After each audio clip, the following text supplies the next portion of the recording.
One of the most common questions I get when talking about CMMC is it CUI? What do I really need to protect? And understanding controlled and classified information is one of the biggest challenges I see organizations facing when trying to define their scope. And if you get that part wrong, everything else, your boundaries, your systems, your controls, it can all fall apart. And so it's so important to get that right up front. Hi, I'm Kelly Hood, and I'm a cybersecurity engineer at Optic Cyber Solutions. We're a registered practitioner organization, and we work with our clients to help them to answer this question and determine what needs to be protected. In this video, we're going to walk through what CUI is, what it isn't, and how to start making sense of your environment. So let's get started. Before we dive into the specifics, let's take a minute to talk about Controlled Unclassified Information, or CUI, and why it matters.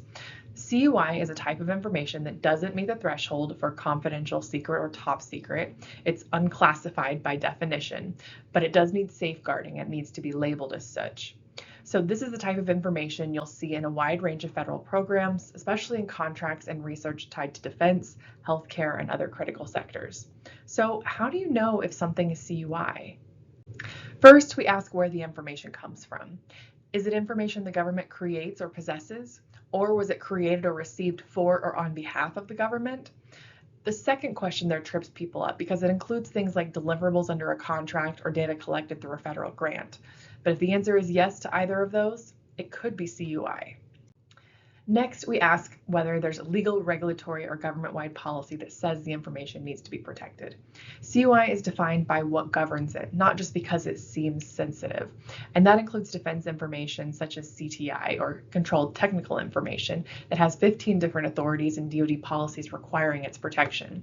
And this comes with specific distribution requirements and restrictions on how it can be disseminated.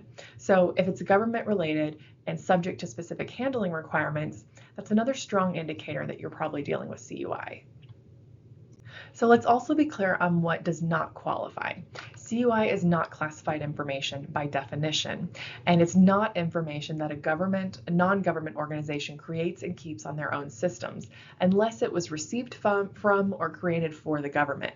So this likely rules out your company's proprietary information and can help to limit what types of data actually need CUI protections.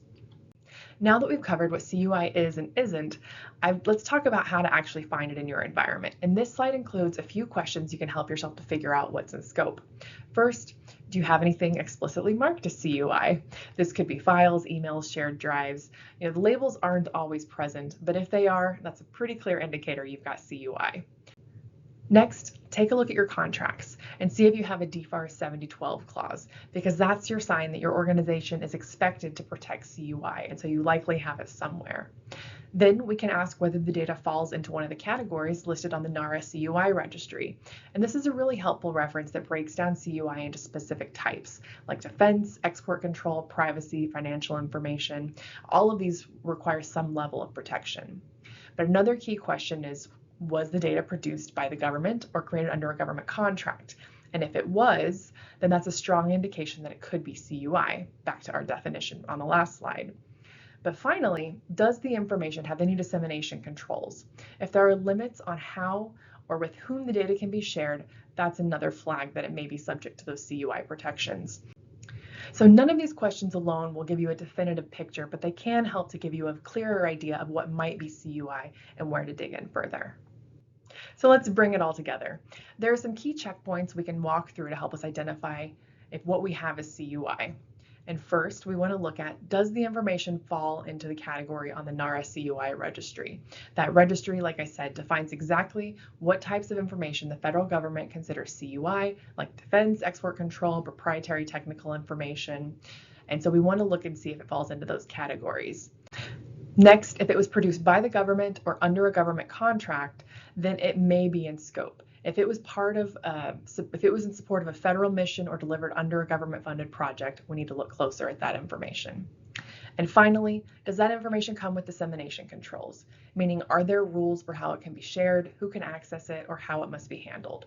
And if you answered yes to all three of these checkpoints, then you're likely looking at CUI and it needs to be protected accordingly. Understanding this funnel is critical to getting your CMMC scope right. It helps you to define the boundaries of what systems, users, and processes are subject to the level 2 requirements. And because if you can clearly define what CUI you have, where it lives, and how it flows throughout your environment, you're in a much better position to protect it and can demonstrate to an assessor when that time comes as well. Thanks for joining me today. I know navigating CUI and CMMC can sometimes feel overwhelming, especially when you're trying to interpret the guidance, apply it to your environment, and make sure you're headed in the right direction. And that's exactly what we do every day. On this final slide, I've included a few resources to help you take the next step. And if you're looking for a partner to help you get there, we'd love to support you.